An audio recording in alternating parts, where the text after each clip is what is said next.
अगर आप भी चाहते हैं कि आरसीएम म्यूजिक के वीडियो सबसे पहले आप तक पहुंचे, तो लाल बटन को दबा के चैनल को सब्सक्राइब जरूर करें और साथ में बेल आइकन को दबाना ना भूलें।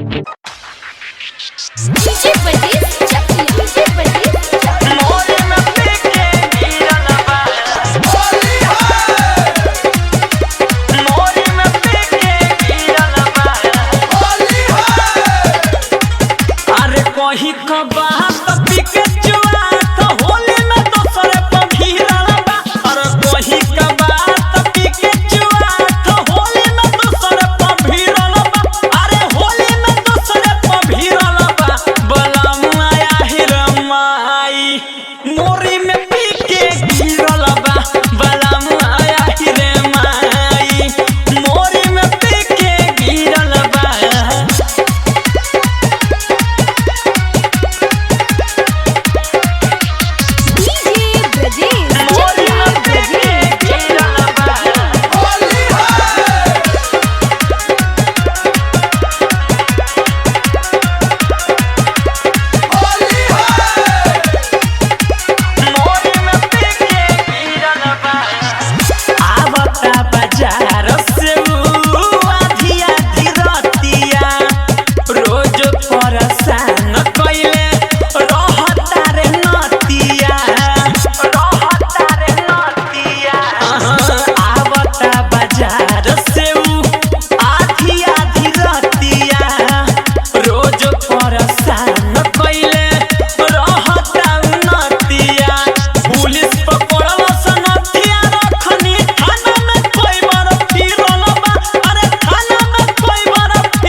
ताकि हमरा ओरिया लागता कि कहियो